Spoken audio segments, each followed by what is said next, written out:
안녕하세요. 정다임 성형외과 피부과 원장 양동준 김선희 이사입니다. 원장님, 얼마 전에 소개해주신 눈밑 지방 재배치 정보 영상이 도움이 되었다는 분들이 정말 많아요. 그런데 그래서 하안검이 더 좋은 거예요? 눈밑 지방 재배치가 더 좋은 거예요? 하고 둘 중에 더 좋은 수술을 말해달라는 요청들도 있으시더라고요. 아무래도 이 각각 수술의 정보들을 나열해 드리니까 어떤 수술을 받을지 고민하시는 환자분들의 입장에서는 나는 그래서 어떤 수술을 받아야 하는 거지? 라는 고민이 더 생기셨나 봅니다. 아무래도 가장 좋은 방법으로 딱 한 번의 수술을 끝내고 싶은 분들이 많기 때문에 수술법 중에 어떤 게 제일 좋을지 고민하시는 것 같아요. 그럼 오늘은 하안검 수술과 눈밑 지방 재배치 수술을 주제별로 비교해 보면서 어떤 경우에는 하안검 수술을 받는 게 더 유익하고 어떤 경우에는 눈밑 지방 재배치 수술을 받는 것이 더 유익한지 세밀한 비교를 해보는 시간을 가져볼까요? 그럼 원장님, 눈밑 지방 재배치와 하안검에 대한 간단한 설명 부탁드릴게요. 우선 눈밑 지방 재배치와 하안검 수술 모두 볼록한 눈밑, 그로 인해서 칙칙한 눈가를 개선하기 위한 수술입니다. 눈밑 지방 재배치는 뭉쳐있는 지방들을 평평하게 재배치시켜주는 수술 방식이고요. 하안검 수술은 과도하게 뭉쳐있는 지방과 여분의 피부를 제거하며 눈밑을 평평하게 만들어주는 수술 방식을 사용하고 있어요. 바깥쪽에서 늘어진 피부를 절제하면 하안검 수술이라 하고요. 눈 안쪽 결막에서 피부 절개 없이 수술하는 게 눈밑 지방 재배치 또는 경결막 수술이라고 보시면 됩니다. 이렇게만 들으면 피부도 제거하고 눈밑도 평평해지는 하안검이 더 좋다고 생각하시는 환자분들이 있으시잖아요. 물론 그렇습니다. 하지만 많은 수식이 적용된다고 무조건 좋은 수술은 결코 아닙니다. 왜 그런 말씀을 하시는지 설명해 주세요.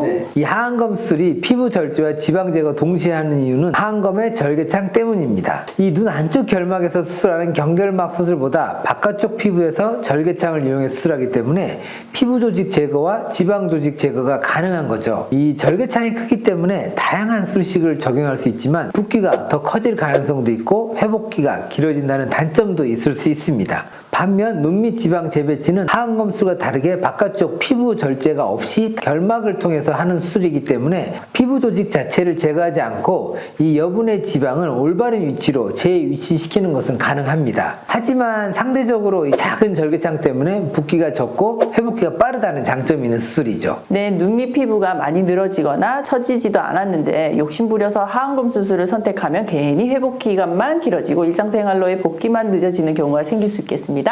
자신의 상태에 꼭 맞는 수술을 선택하는 것이 중요하다는 말씀과도 이어질 것 같은데요. 그렇다면 원장님, 일반적으로 하안검은 어떤 환자에게 추천하고 눈밑 지방 재배치는 어떤 환자분들에게 추천하시는지도 궁금한데요. 개인차도 있을 수 있지만 우선 나이를 기준으로 각각 수술에 적합한 환자분에 대해 말씀드려 볼게요. 이 눈밑 지방 재배치는 사실 20대 중후반부터 40대까지 환자분들이 많이 시술하는 편입니다. 20대가 무슨 눈밑 수술이야 라고 하시겠지만 개인의 피부 탄력이나 이 근육의 조직감에 따라서 20대 환자분들도 충분히 눈밑이 볼록한 경우가 있을 수 있거든요. 하지만 피부를 제거할 정도까지는 아니고 이 볼록한 느낌만 개선하고 싶을 때는 눈밑 지방 재배치를 많이 추천해 드리는 편입니다. 그에 반해서 이 하안검 수술은 노화가 어느 정도 진행이 되어 있는 이 40대에서 50대 중장년층이 많이 받고 있는 수술이에요. 아무래도 하안검 수술의 장점 중 하나가 늘어져 있는 여분의 피부를 제거할 수 있는 점이다 보니까 노화로 인해서 피부 늘어짐이 심한 분들이 깔끔하게 눈밑을 정리하기 위해서 받는 경우가 많습니다. 그런데 원장님, 말씀하신 것처럼 나이대와 다르게 눈밑의 노화가 급격히 진행되는 경우가 있을 수도 있잖아요. 조금 더 확실한 수술 선택을 위한 비교 조건도 있을까요? 일반적으로 두 수술 중 어떤 수술을 받으면 좋으실까 하는 경우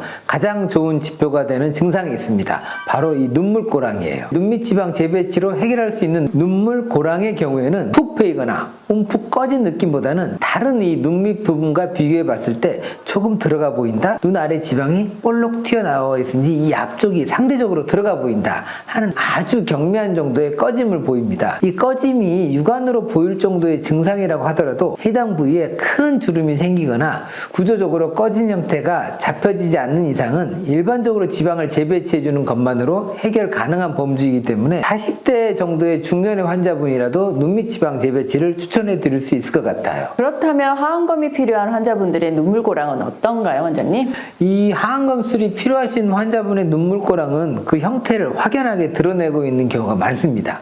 눈물 지방이 볼록할 뿐만 아니라 피부도 탄력 없이 늘어져 있는 상태이기 때문에 마치 애교살 아래 또 다른 애교살이 자리 잡은 것 같은 형상을 보여요. 이럴 때 추가적으로 원래 가지고 있던 애교살도 반달 모양이 아니라 아래로 끌려 내려간 같이 처져 있는 모습이 함께 나타나기도 합니다. 마치 안경을 쓴 것처럼 눈 아래 크고 동그란 라인이 그려져 있다. 이로 인한 그림자가 너무 심하다 하시는 경우에는 피부와 여분의 지방 절제를 동반한 하안검 수술이 적합한 경우입니다. 이렇게 각각 비교해 설명해 주시니까 환자분들도 나는 지방 재배치로 개선 가능하겠구나, 나는 하안검이 필요한 케이스겠구나 하고 감을 잡을 수 있을 것 같아요. 원장님, 그럼 각 수술의 수술 시간이나 회복기 등 정보에 대한 비교도 한번 부탁드려도 될까요? 우선 수술 시간입니다. 눈밑 지방 재배치 경우에는 수술 시간은 한 30분에서 1시간 이내로 짧게 끝나고요.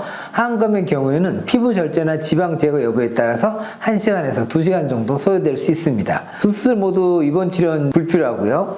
실밥 제거의 경우에는 눈밑 지방 재배치는 봉합을 할 경우에는 이 녹눈실로 하기 때문에 대부분 제거하지 않고요. 하안검 수술의 경우에는 수술 후 일주일째 실밥을 빼게 됩니다. 붓기 같은 경우에는 눈밑 지방 재배치는 큰 붓기는 2, 3일 정도에 빠진다고 볼 수 있고, 하안검의 경우는 일주일에서 한 10일 정도 지나면 큰 붓기는 모두 빠진다고 생각하시면 될 것 같아요. 물론 이거는 이제 사람마다 개인 차이가 있으니까 이 정보는 가이드라인 정도로만 생각해 주시면 좋을 것 같습니다. 이렇게 비교해 놓고 보니 내가 어떤 수술로 눈밑을 개선해야 하는지, 수술 받은 후 어떻게 회복기를 보낼 수 있는 것까지 깔끔하게 정리되셨을 것 같습니다. 오늘은 눈밑 지방 재배치 수술과 하안검 수술을 비교해 알아보는 시간을 가졌습니다. 눈밑 지방 재배치, 하안검 수술에 대하여 궁금하시거나 문의하실 내용이 있으시면 영상 댓글을 달아주시거나 청담인 성형외과로 전화주시면 친절하게 상담 도와드리겠습니다. 지금까지 청담인 성형외과 피부과 원장 양동준, 김선희 이사였습니다.